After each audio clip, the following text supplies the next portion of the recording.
Hello everyone, welcome back to the next video. In this video I will show you how to apply the Sepia filter with custom RGB matrix to a live preview on CameraX in native Android application, and we'll apply that filter to the captured image as well. So let's get started. First I will show you guys the output. So here I'm mirroring my device, so the output might be little laggy, just bear with me. It will run absolutely fine on your real Android device. Make sure you test it on your real Android device.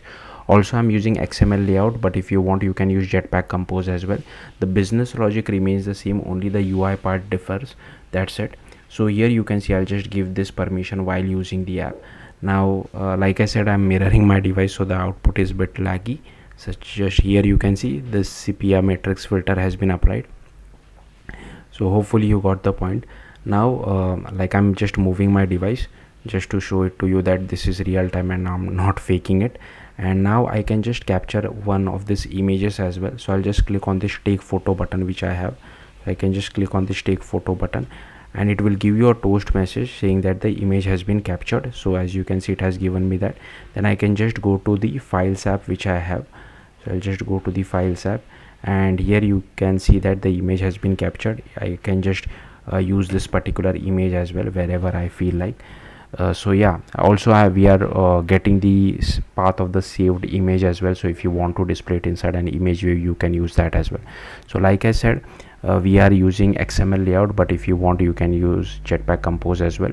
So first we have to add few dependencies. So for that you will first need to go to this build.gradle.kts, add this camera core, then camera 2, then this life cycle, then this view, this effect, Android X Media 3 effect as well as Media 3 effect. Now I am using version catalog, that's why the version numbers are not inside build.gradle, but they are inside this version catalog. So just come to libs.versions.catalog. You will have to add this camera core, you will have to add this camera 2, then you will have to add this Media 3 effect, and you also need to add this Media 3 effect version. Now at the time of me recording this video, Media 3 effect is still in alpha, but hopefully by the time you guys watch it, it will become stable. So yeah, just make sure if there is stable version, you just use the stable version itself. Then you will have to add this camera 2 thing. Okay, then you also need to add this camera core, you also need to add this camera view, and you also need to add this camera life cycle as well. Then we need to add this Media 3 effect. So make sure you add this as well as this Media 3 effect as well. So yeah, once you do that, now you don't need to change this to 1.6.0. I just want to show you there is this sync now button which you will have to click. I'll just change it back to 1.6.1. so make sure you click on sync now and it will download all the Android dependencies for you. Then you will have to go to your Android manifest.xml, and firstly you will have to use this Android, check whether the user has an Android camera on his device. That's why we use this use feature. Then we use this use permission of camera, and we also use this use permission of write external storage to write the image if the user is using below Android P. Then you will have to go to activity_main, and here I have kept things simple. So first we have this preview view whose ID is viewfinder, width and height is 0 dp, and we have just assigned some constraints on all 4 sides so that our image so that our preview occupies the entire width and height of the screen. Then here I have created one button as well. So and here if you see I have given it some ID, this is the text, and we are constraining it to the bottom of the screen. So if I just show you this, here you can see this is how the UI will look like. Again, you won't see the real-time preview inside a layout. Okay, sorry, I don't know what I did. Why is this like this? I don't want it horizontally. I'm not able to minimize it as well. I don't know how to get rid of this. Okay, sorry about this. I think okay, yeah, okay, so we have it in proper position. Okay, anyways, let's go back to our main activity. So here firstly again you will just have to copy paste all these imports which I have. Even I have copy pasted it from the documentation, so nothing special about it. I'll simply scroll through this. Feel free to pause the video and just copy this documentation. Then here I have annotated with @unstable API. Now this is, if I just remove this @unstable, you will see that you get this error over here.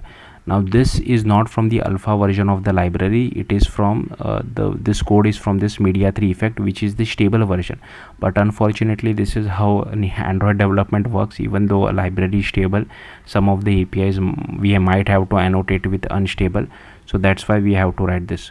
Hopefully by the time you watch it, Google stabilize this library even more and we don't have to use this unstable annotation. I mean, the library itself is stable, but I don't know why we have to use this @unstable annotation. Then here we have to use this image capture.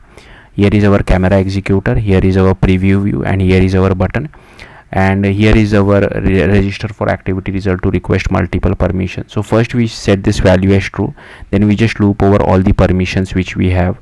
Okay, and if we don't have the permission, we just set it to false. If we have not received the permission, we just display a toast message, otherwise we just start the camera. Then inside on create, we just initialize our viewfinder, we initialize our button. Then here on button click, we just call take photo, and if all permissions are granted, we just start our camera, else we request for permission. I'll show you this method, I have defined it, just bear with me over here. Then here we initialize our camera executor as well. Then here is our take photo button. Here we just get our image capture.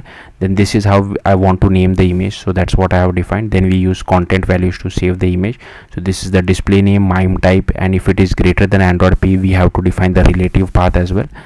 Then output options, we just do this particular thing, passing the external content URI, and then we just do image capture dot take picture, pass the output options, and we get two callbacks. In case of error, I just log it to the console. In case if the image is saved successfully, we get path of the image. So you can use the actual path to display the image inside image view as well, and if it is successful, we just display this toast message as well.